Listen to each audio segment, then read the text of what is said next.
Hey guys, Lindsay here. Not at Carter Vintage today. Right now we are on the road in Harrisburg, Pennsylvania at the Artisan Guitar Showcase. We're going to go inside and try out all the guitars, interview the luthiers, and promote the Carter Sell From Workshop side of things. Got the little postcards here, so let's go inside. Well, now we're here with Jeff Jewitt, who is a familiar face to the TNAG Carter crowd because you've got a few guitars with us now, and we just had that interview in February, so we're all over Jewitt guitars. I finished a guitar. It was eventually going to go off to Washington, I believe. And Lindsay texted me and she goes, why don't I just come on up and pick it up? I'm like, what? And she did. Yeah, I mean, bring Zane with her. That's true. Yeah, I came just by myself with a phone, but now we get to see several guitars. Well, one is missing because it's being demoed out there where it's a little bit more quiet, but I have three here. They're all OMs. And this one is Swiss moon spruce with my famous Sinker mahogany. This one is Sinker mahogany with German spruce. And this one is Sinker mahogany with Engelmann spruce. So I'm covering the continents, I guess, of spruces. But they're all different sounding guitars, quite frankly.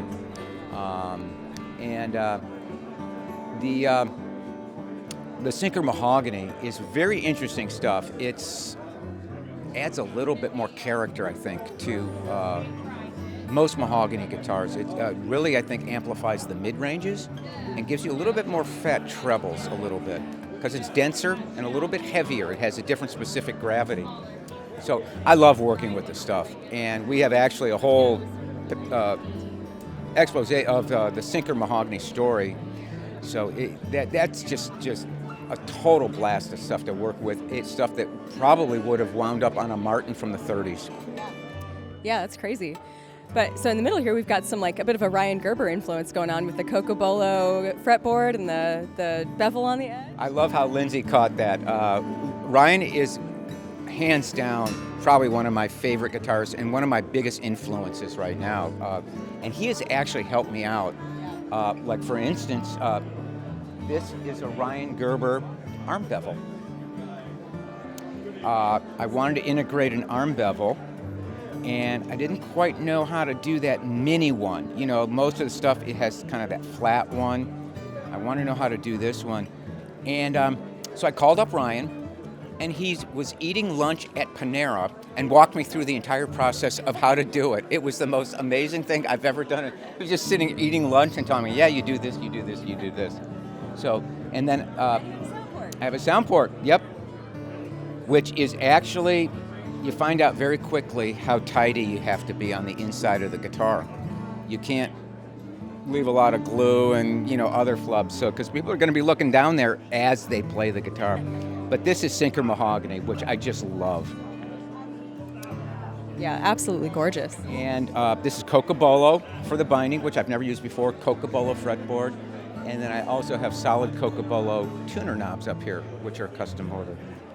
But this is a sweetheart of a guitar. Spalted maple rosette, Brazilian rosewood, bridge. So this is a sweet one. This is the show, one of the show stars until Matt Thomas gets here, and then Matt's going to bring his Cocobolo guitar. Yeah, I'm so excited to see that one.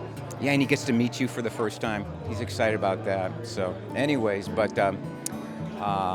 So I've just been happy to work with you guys. You guys are great. Aww. Well, we love working with you, and we'll have to talk a bit more about your masterclass you're doing later about finishes. I read your article last night.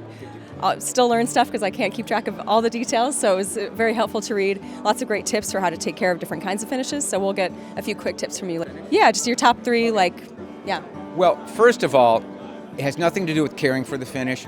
Keep your instrument in your case and keep it properly humidified. That's number one, the most important thing. The second question we get asked a lot is what kind of polish, what kind of cleaner I should use. What we recommend is do it frequently rather than waiting until there's all sorts of grime and dirt on it. Do it after you play it. And all I do is I just take a microfiber cloth and take a little bit of water and Dawn detergent. And just wipe down the guitar. But that works really well with polyurethane. Do you do that even on lacquer, varnish, anything like that? On lacquer, in fact, a lot of people like Collings, that's what they recommend doing. Now, as far as polishes go, there's a lot of good polishes out there. As long as you're dealing with a gloss finish, you can use just about any of the polishes that you want. But if you have a satin finish guitar, that can kind of shine it up a little bit. So you have to make sure, I tell people to go do the warm water and dishwashing detergent.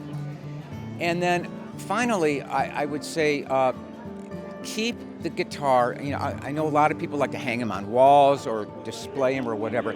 Keep it out of sunlight. Sunlight does a lot of weird things to guitars.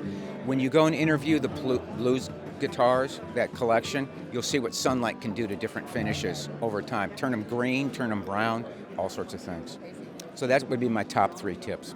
Awesome. Well, that's easy enough. Thank you so much for sharing those. And yeah, of course. Good way to start off the morning. Yeah, we'll have to demo all those guitars later too, so watch out for those. Okay. Thanks, Jeff. All right, Lindsay. Thanks. Bye.